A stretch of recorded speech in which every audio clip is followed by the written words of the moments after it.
Hotel నువ్వు పెట్టావా? మరి టీ తాగడానికి వచ్చానన్నావే? ఎంత దుర్మార్గుడివి! నీ ఇష్టం కోసం అష్ట కష్టాలు పడి మా నాన్న నీ తమ్ముడిని ఒప్పించి 3 లక్షలు ఇప్పిస్తే హోటల్ అని ఇప్పుడు టీ కొట్టు పెట్టావా? నిన్ను అసలు ఆ హోటల్ ఏమైంది? అక్కడ కిరాణా షాప్ పెట్టారేంటి?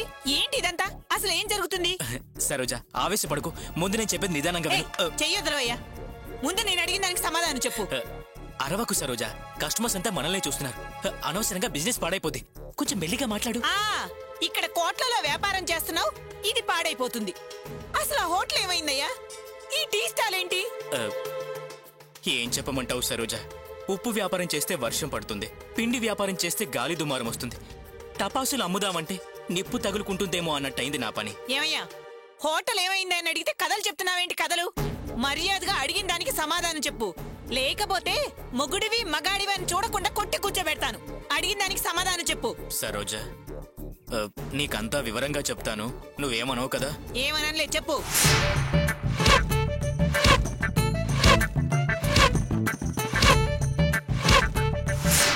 అది జరిగింది సరోజ. అలా కోపంగా చూడకు సరోజ. నేనే ఇప్పుడు ఖాళీగా ఉండట్లేదు. ఆ హోటల్ అడ్వాన్స్ తీసుకుని టీ స్టాల్ పెట్టాను. మళ్ళీ ఆ పొజిషన్ కు రావాలని గట్టిగా ప్రయత్నం చేస్తున్నాను. అసలు నువ్వు మనిషివేనా? అన్నం తింటున్నావా, గడ్డి తింటున్నావా? 3 లక్షల రూపాయలు నాశనం చేసి ముష్టి 3000 ఖరీదు చేయని ఈ టీ స్టాల్ పెట్టావా? ఇంత ధైర్యం ఉంటే నా దగ్గర ఈ విషయం దాచిపెడతావు.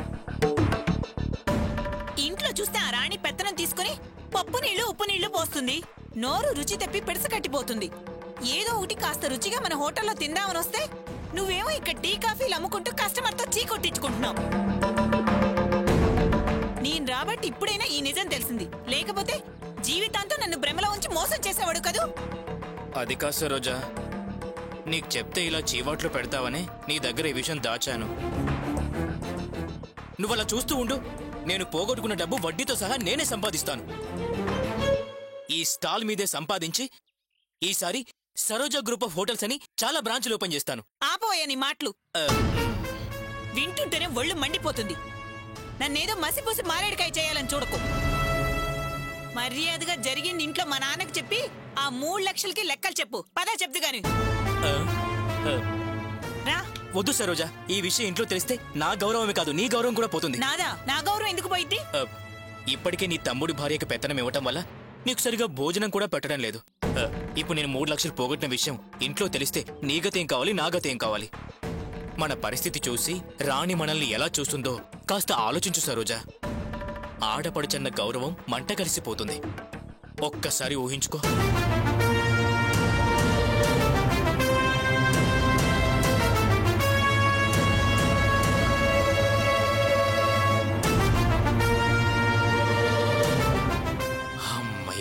సమయానికి మంచి ఆలోచన వచ్చింది. కాస్త ఊపిరి పీల్చుకునే అవకాశం వచ్చింది. లేకుంటే యువరాజు తరాజా అయిపోయేవాడు.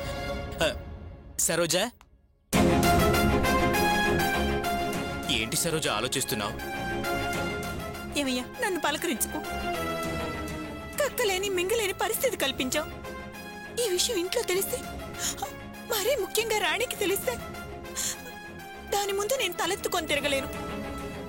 అది ఆటోలో 2 లక్షలు పోగొడితే అది 3 లక్షలు తెచ్చేలా చేశాను. ఆ డబ్బు ఇలా నాశనం చేశామని తెలిస్తే దాని రియాక్షన్స్ ఎలా ఉంటాయో అమ్మో, తలుచుకుంటేనే గుండెల్లో దడ పుడుతుంది. ఎంతకాలం ఈ విషయం ఇంట్లో తెలియకుండా ఉంటుందయ్యా? ఇప్పుడు ఏం చేయనురా భగవంతుడా? నువ్వేం బాధపడకు సరోజ, మనం ఖచ్చితంగా బాగుపడతాం. నేను చేసిన తప్పేంటంటే ఏం తెలియకుండానే గ్రాండ్గా హోటల్ ఓపెన్ చేయటం. మొదట చిన్నగా ఓపెన్ చేసి అనుభవం సంపాదిస్తూ మెల్లిమెల్లిగా డెవలప్ అయి మెట్లెక్కవలసింది. ఇప్పుడేమో దిగుతూ వచ్చాం. అంతా రివర్స్ అయింది. సరోజా, నువ్వంత సీరియస్గా చూడకు. నేను ఆ గోపిల పైకి ఎదుగుతాను, కానీ దానికి నువ్వొక పని చేయాలి. అర్చనలాగా నువ్వు నిచ్చెనలాగా నిలబడాలి. నేనప్పుడు పైకి ఎదుగుతాను. నీకు సపోర్టు నిచ్చిన నా బొందా కావాలి. అసలు ఆ గోపి అంటేనే నాకు పడదు. తను కష్టపడి సంపాదిస్తున్నాడు, నిజాయితీ పరుడు, పరాయి సొమ్ముకు ఆశపడ్డు. ఓ పద్ధతైన మనిషి. నువ్వు పరాయి సొమ్ముకు ఎదురు చూస్తుంటావు గాని పని చేయడానికి బద్దకిస్తావు. ఎప్పుడు చూసినా తిండి గోలే. నీకు అతనికి పోలికేంటి? నువ్వు క్యాష్ కౌంటర్ లో క్యాష్ తీసుకునేవాడవా గురకలు తీసేవాడవా? గురక తీయడం నా తప్పు కాదు సరోజా. ఆ వంటవాడు బాగా రుచిగా చేసి పెట్టేవాడు, తిని నేను గురక తీసేవాడిని. చాచా, చెప్పుకోవడానికి సిగ్గుగా లేదు? అసహించుకోకు సరోజా. ఈ రోజు పనికిరావని తిట్టిన నువ్వే రేపు మహానుభావుడు అనేలా ఎదిగి చూపిస్తాను. అందాక మన హోటల్ ఇలా టీ స్టాల్గా మారినట్టు బయట ఎవరికి తెలియనీకు. సరోజా, ముందిక్కడి నుంచి మళ్ళీ ఆ హోటల్ వైపు అడుగులేయాలంటే నీ దగ్గరున్న ఆ 1,60,000 ఇచ్చావంటే. 1,60,000 కాదా?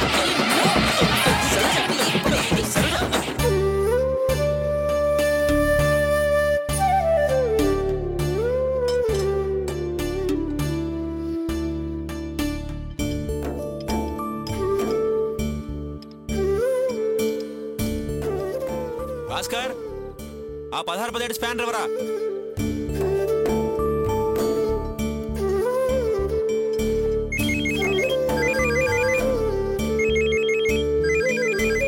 సార్ చెప్పండి సార్.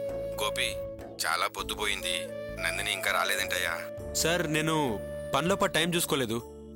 వెంటనే పంపిస్తాను సార్. మీకేమైనా మందులు కావాలా అండి? మందులన్నీ ఉన్నాయి. నందిని ఇంకా రాలేదని ఫోన్ చేశానంతే. నేను నందిని వెంటనే పంపిస్తాను సార్. ఓకే సార్, ఉంటాను. ఎవరు గోపి? మా నాన్నేనా? నువ్వు రాలేదని కంగారు పడుతూ ఫోన్ చేశారు. నువ్వు ఇంటికి బయలుదేరు. ఆహా, నేను ఈ పూట ఇక్కడే ఉంటాను. మీతో పాటే ఉండి వర్క్ చేస్తాను. ఏం మాట్లాడుతావు నందిని? నువ్వు మాతో పాటు రాత్రంతా పనిచేస్తావా? ఏమక్కర్లేదు, నువ్వు బయలుదేరు. అవును, రాత్రి పగలు వర్క్ చేస్తేనే కదా 15 కార్లు అమ్మగలిగేది. నందిని, ఆ సంగతి నేను చూసుకుంటాను. నువ్వు బయలుదేరు ప్లీజ్. మీరంతా ఇక్కడ ఇంత కష్టపడుతుంటే నేను మాత్రం హాయిగా ఇంటికెళ్ళి పడుకోవాలా? నందిని, అవతల మీ నాన్నగారు కంగారు పడుతున్నారు. ప్లీజ్ నువ్వు బయలుదేరు. నేను మాట్లాడుతానులే మా నాన్నగారితో. ముందు నువ్వు పని చూడు. నందిని, ఇది మగాళ్ళు చేసే పని. ఇది నీకు సూట్ అవుతావు. ఎందుకు సూట్ అవదు? అలవాటు చేసుకుంటే ఏ పనైనా సూట్ అవుతుంది. అయినా అంతా సరిగ్గానే చేస్తున్నాను కదా. నందిని, నువ్వు బాగా చదువుకున్న దానివి. నువ్వు అకౌంట్స్ చూసుకో చాలు. ఇవన్నీ మగాళ్ళు చేసే పనులు, మొరట పనులు. నేను చూసుకుంటానని చెప్తున్నా కదా, నువ్వు బయలుదేరు. ఏంటి గోపి, ఆడా మగ అని తేడాలు చూపించి మాట్లాడుతున్నావు? ఎంతమంది ఆడవాళ్లు సాఫ్ట్వేర్ ఇంజనీర్లుగా నైట్ డ్యూటీ చేస్తున్నారు తెలుసా? నందిని ప్లీజ్ నువ్వు బయలుదేరు. మీ నాన్నగారు కంగారు పడుతున్నారు అవతల. నువ్వు ఇంకేం మాట్లాడుకు, పని చూడు. అది కాదు నందిని, నేను చెప్పేది విను గోపి, పని చూడు. నేను ఇక్కడే ఉంటాను. నందిని, ఏంటిది? ఈ డ్రెస్ ఏంటి? మెకానిక్ లా మారిపోయావేంటి? లా కాదు, మెకానిక్ నే. పని కూడా బాగా చేస్తున్నానని మేస్త్రి గారు సర్టిఫై చేశారు. ఏంటండి ఇది? ఏం చేయమంటావు అర్చన? తను బాగా చదువుకుంది, అకౌంట్స్ చూసుకోమని చెప్తే నేను స్పానర్ పట్టుకుంటాను, రెంచి పట్టుకుంటాను, గ్యారేజ్ లో పనిచేస్తాను అంటోంది. ఎంత చెప్పినా వినట్లేదు. ఇప్పుడే వాళ్ళ నాన్నగారు ఫోన్ చేసి ఇంటికి పంపించమన్నారు. తనేమో వెళ్ళంటోంది. ఏం చేయమంటావు చెప్పు? నేను కూడా ఈ షెడ్డుకి ఎన్ని రోజుల నుంచి వస్తున్నాను, కానీ ఇక్కడ పని చేయాలని నాకెప్పుడూ అనిపించలేదు. మీరేమో ఓనర్స్ కాబట్టి అలా అనిపించలేదు, మే ఎంప్లాయీస్ కాబట్టి అలా అనిపించింది. వెంటనే పనిలో దిగిపోయాం. ఏంటి నందిని, ఏంటా మాటలు? ఈ షెడ్డుకి సంబంధించినంత వరకు ఇక్కడ ఎవరు ఓనర్స్ కాదు, ఎవరు వర్కర్స్ కాదు, అందరూ సమానమే. సరే, మీ నాన్నగారు ఫోన్ చేశారంట కదా, నువ్వు వెంటనే బయలుదేరు. అర్చన, దాని గురించి మీరేం టెన్షన్ పడకండి. నేను నాన్నగారికి ఫోన్ చేసి మాట్లాడతాలే. ఇది సంగతి. ఏమండి, తను ఇంత స్పష్టంగా చెప్పిన తర్వాత తన నిర్ణయాన్ని మనం మార్చలేం. సరే, అందరూ కాసేపు పని ఆపేసి రండి, భోంచేద్దురుగాని. రాత్రంతా మీరు పనిచేస్తారని టీ కూడా తీసుకొచ్చాను. మరే ఇంకొక విషయం, నేను కూడా మీ అందరితోనూ కలిసి ఇక్కడే పనిచేస్తాను. అర్చన, ఏం మాట్లాడుతున్నావు? నందిని మొండికేస్తోంది. తన ఇంటికి వెళ్ళను అంటోంది. నువ్వు తనకి నచ్చ చెప్పాల్సింది పోయి నువ్వు ఉండిపోతానంటావేంటి?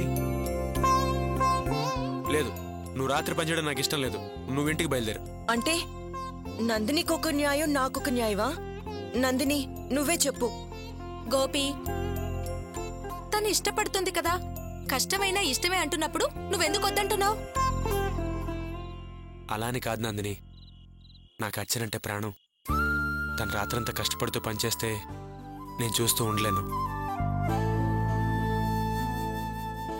అదీగాక దాన్ని మహారాణిలా చూసుకుంటానని నేను మా అత్తగారికి మాటిచ్చాను.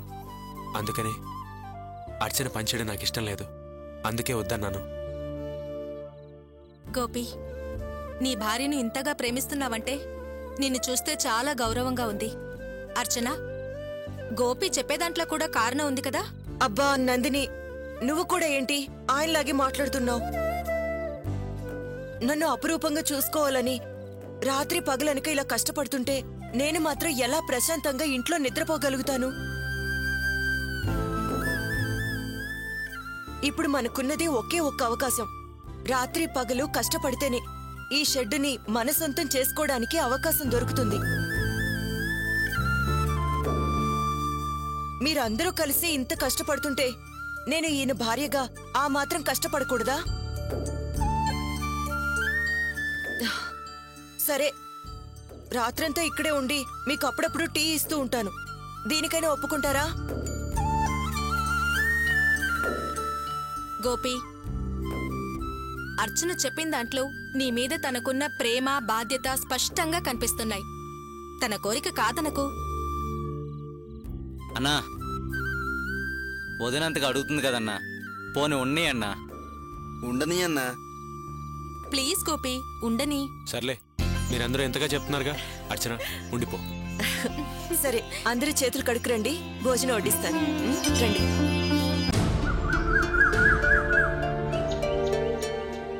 మొత్తానికి ఆ మొండి మనిషి మారిపోయాడు. అతను ఇవ్వాల్సింది కాస్త ఇచ్చేస్తే మన కుటుంబం ఈ కష్టాల బారి నుంచి కొంచెం బయటపడుతుంది. వాసు, రేవతీలు హాయిగా కలిసి కాపురం చేసుకుంటూ సుఖంగా ఉంటారు. ఇదంతా జరిగితే మంచిదే, కానీ నాకెందుకో ఇదంతా సవ్యంగా జరిగే వ్యవహారంలా కనిపించట్లేదు. అయినా ఒకే రాత్రిలో ఆ పంతానికి పోయే మనిషి ఎంత శాంతంగా మారిపోయాడంటే నాకెందుకో నమ్మబుద్ధి కావట్లేదు.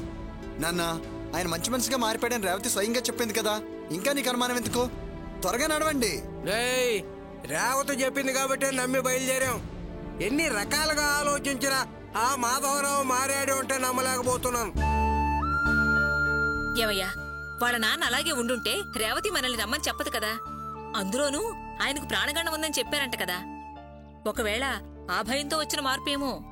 నీ అనుమానాలన్నీ పక్కన పెట్టి ముందు నడవయ్యా. నువ్వన్నది నిజమే అయితే గోపికి జరిగిన నష్టం కొంతలో కొంతైనా తీరినట్టుంటుంది. గోపికి మంచి జరిగితే నాకంతకన్నా కావాల్సిందేముంది? ఆ నమ్మకంతోనే వస్తున్నాను. అబ్బా, మీ అనుమానాలు ఆపి కాస్త త్వరగా నడవండి. ఆలస్యం అమృత విషయం అన్నారు పెద్దలు. రేయ్, మళ్ళీ ఆ పెద్దలే నిదానమే ప్రధానం అన్నారు. చూసినాడు, ముందుకు పడతావు. ముందే చూస్తున్నాం, నడవండి.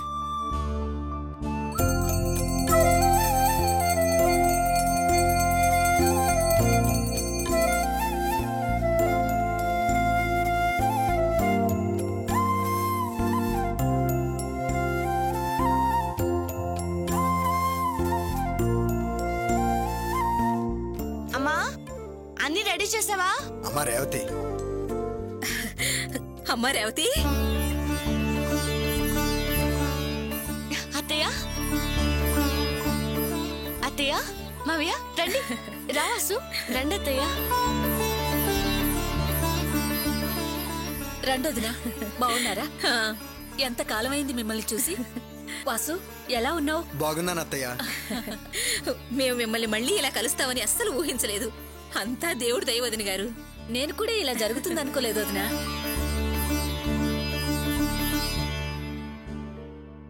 మావయ్య, అక్కడే నిలబడిపోయారే, లోపలికి రండి. అరే రండన్నయ్య గారు. గుమ్మం వరకు వచ్చి ఆలోచిస్తారేంటి నాన్న?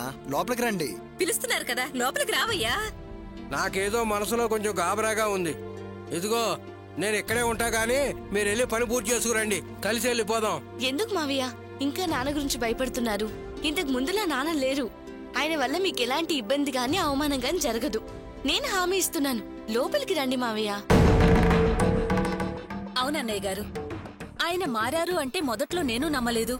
కానీ ఉదయాన్నే లేచి సూర్య నమస్కారాలు చేసి దేవుడికి పూజ చేస్తూ ఉంటే నాకే ఆశ్చర్యం వేసింది. ఈయన నన్నెప్పుడూ ప్రేమగా చూసింది లేదు. కానీ ఉదయం నుంచి నన్నెంత ప్రేమగా చూసుకుంటున్నారో తెలుసా? ఈయన మారిపోయారనడానికి ఇంతకన్నా సాక్ష్యం ఇంకేం కావాలన్నయ్య? నేను చెప్తున్నాను కదా, ఏం కాదు. లోపలికి రండి. ప్లీజ్ రండి మావయ్య. కేవయ్యా, వీళ్ళింతలా బతిలాడుతుంటే ఇంకా అక్కడే నిలబడతావేంటయ్యా? ఆ మొండితనం మాని లోపలికి రావయ్యా.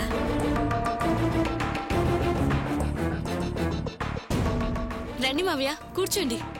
రావాసు, కూర్చోండి మావయ్య. కూర్చోవాసు.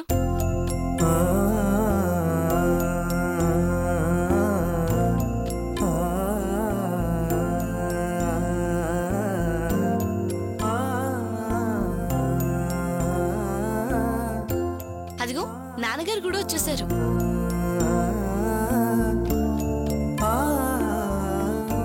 మావయ్య రండి నాన్న.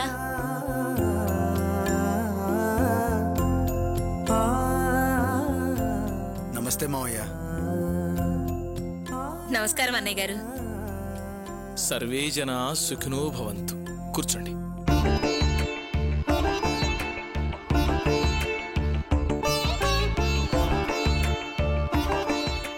అందరూ ఎలా ఉన్నారు? బాగున్నారా? అందరం బాగానే ఉన్నాం. మీరు ఎలా ఉన్నారు? ఆ దేవుడి దయ మీ దయ వల్ల ఇదిగో ఇలా ఉన్నానమ్మా. మీరందరూ కలిసి ఇలా ఇంటికి రావడం నిజంగా నాకు ఆనందంగా ఉంది, పరమానందంగా ఉంది. మళ్ళీ మనం ఇలా కలుస్తామని అనుకోలేదు. ఏదైతేనే మొత్తానికి వచ్చారు, చాలా సంతోషం.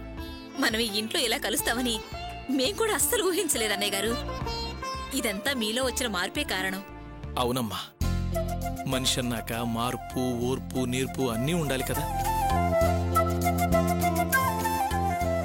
కొన్ని మార్పులు భయంతో వస్తే, మరికొన్ని మార్పులు అంతరాత్మ మనల్ని ప్రశ్నించడం ద్వారా వస్తాయి. మొత్తానికి మార్పులకి కారణం అనేకం. సరే, ఇంతకీ మీరు ఏ పని మీద వచ్చారు? అదే మావయ్య, విషయం ఏంటంటే ఆ డబ్బుల విషయమే. డబ్బుల విషయమా? కరెక్టే.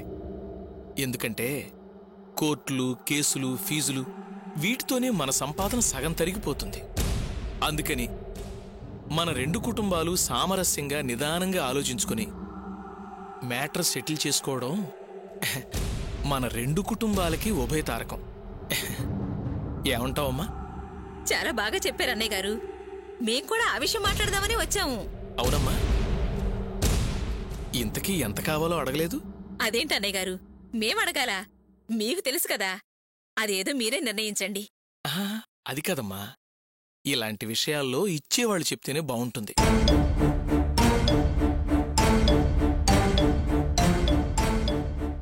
తీసుకునేవాళ్ళు అడిగితే అంత పద్ధతిగా ఉండదు కదా. ఏమంటారు? అన్నయ్య గారు, మీరు చెబుతున్నదేంటో నాకు కొంచెం కూడా అర్థం కావట్లేదు. నేననేది ఏమిటంటే, డబ్బులిచ్చేవాళ్ళు మీరే కాబట్టి మేమింత ఇవ్వగలం అని మీరే చెప్తే బాగుంటుంది. అదేంటి అన్నయ్య గారు, మీరు డబ్బులిస్తే తీసుకెళ్దామని మేమొస్తే మీరేంటి వేరేలా మాట్లాడుతున్నారు? వేరేలా మాట్లాడుతున్నానా? నేను డబ్బులిస్తే మీరు తీసుకెళ్తారా? ఏంటి మీరు మాట్లాడేది?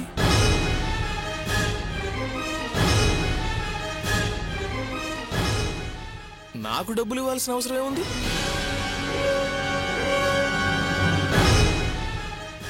న్యాయంగా, చట్టబద్ధంగా మాకు భరణం చెల్లించాల్సింది మీరే కదా. భరణమా? అవునమ్మా, భరణం, పరిహారం.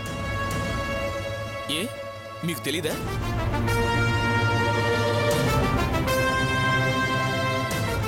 భార్యాభర్తలు విడాకులు తీసుకుందామని నిర్ణయించుకున్న తర్వాత భర్తే కదా భార్యకు భరణం చెల్లించాలి.